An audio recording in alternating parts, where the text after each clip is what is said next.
the President Lula da सिल्वा को and हार्दिक शुभकामनाएं देता हूं De Silva. और मैं उनको And now I प्रेसिडेंसी का गेवल सौंपता हूं।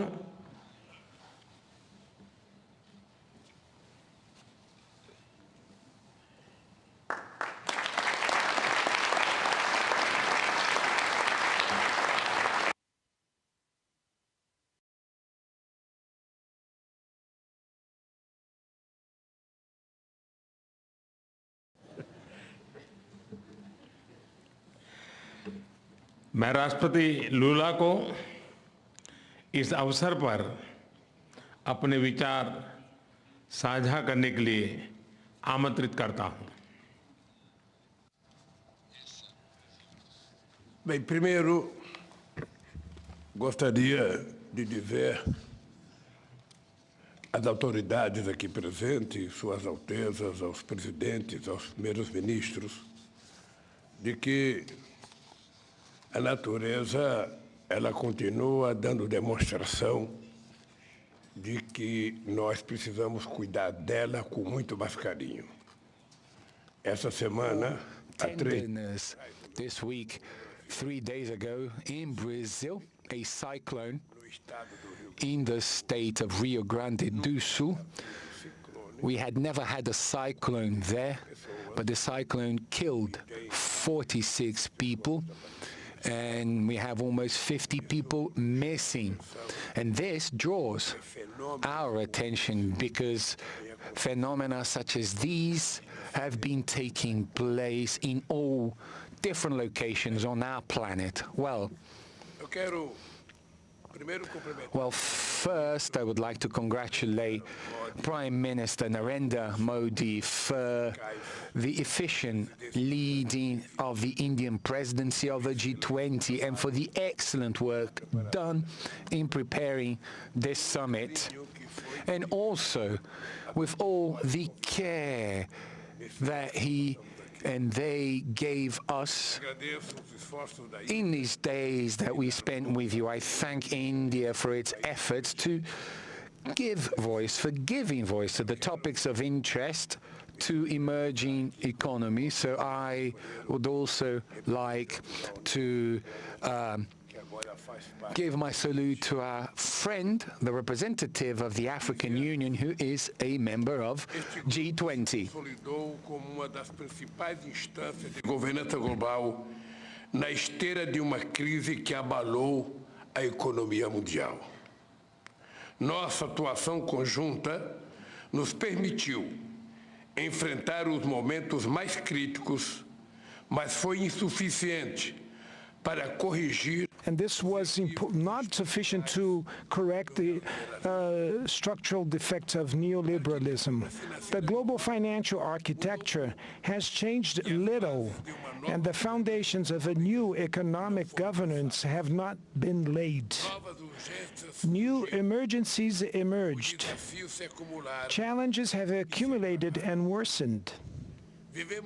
We are living in a world where wealth is more concentrated, in which millions of human beings still go hungry, where sustainable development is always threatened, in which governance institutions still reflect the reality of the middle of the last century. We will only be able to face all these problems if we address the issue of inequality of income, access to health care, education, food, gender, and race, and also of representation is at the origin of all these anomalies. If we want to make a difference, we have to place reducing inequalities at the core of the international agenda. Therefore, the Brazilian presidency of the G20 has 3 priorities. The first one is social inclusion and fight against hunger, energy transition, and sustainable development in its 3 aspects: the vector social, the economic, and environmental vector. And thirdly, the reform of global governance institutions. All these priorities are part of the Brazilian presidency motto, which says, building a fair world and a sustainable planet. Two task forces will be created: the Global Alliance Against Hunger and Poverty and the Global Mobilization Against Climate Change. We need to redouble our efforts to achieve the goal of ending world hunger by 2030. Otherwise, we will be facing the biggest multilateral failure in recent years. Acting to fight climate change requires political will and determination from the rulers, as well as resources and technology transfer. We want greater participation of the emerging countries in the decision-making process of the World Bank and the International Monetary Fund.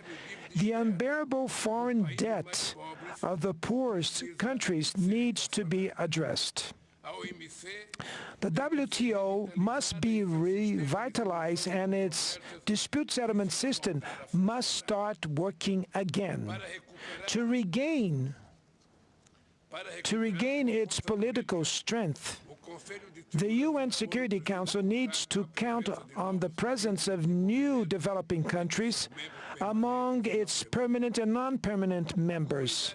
The international community looks at us with hope because we bring together economies from emerging countries and developed countries in the G20. We represent 80% of the global GDP, 75% of exports, and around 60% of the world's population. To ensure that the G20 acts in an inclusive and coherent manner, Brazil intends to organize work around three general guidelines. First, we will make the political and financial paths work in coordination and in a more integrated way.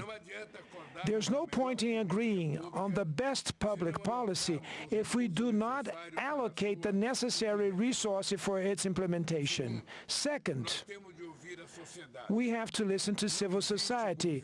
There are no governments without civil society. The Brazilian presidency will ensure that engagement groups have the opportunity to report their conclusions and recommendations to government representatives. Thirdly, we cannot let geopolitical issues hijack the discussion agenda of the various G20 levels.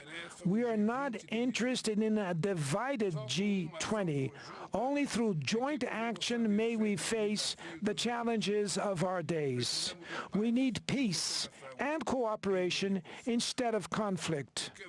The path that will take us from New Delhi to Rio de Janeiro will require a lot of dedication and commitment from everyone.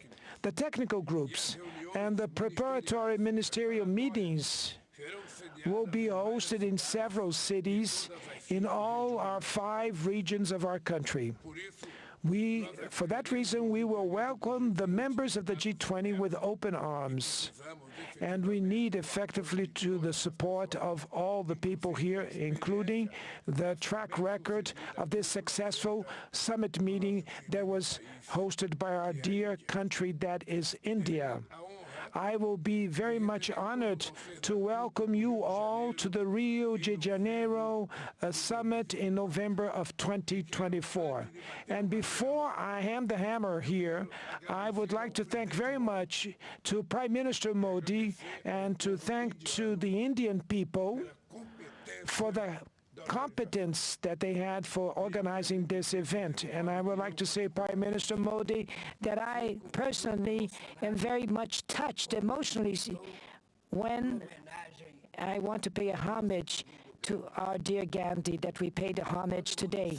Everybody knows that in my political life, Mahatma Gandhi has great meaning because the struggle with nonviolence was a role model that I followed for many decades when I was in the labor movement. And that's why I'm very much touched and emotional and I'd like to thank you for the opportunity to pay this homage that we did today. And I'd like to say to all of you that Brazil will take the chair of the G20 and we will make a tremendous endeavor to manage to at least try to do something as the same that our brothers and sisters from India did. Thank you very much.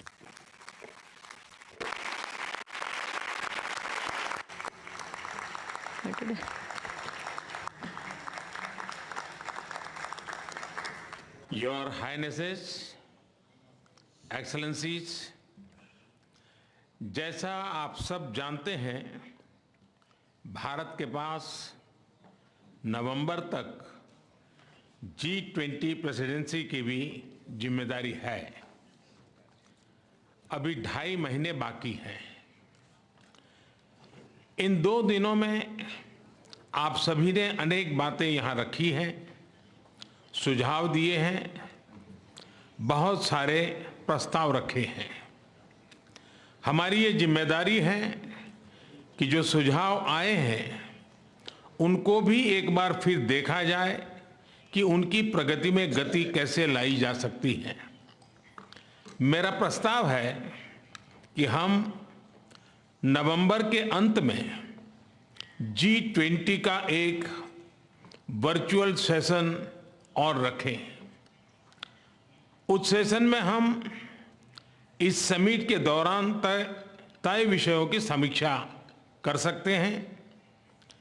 इन सब की details हमारी team आप सभी के साथ share करेगी।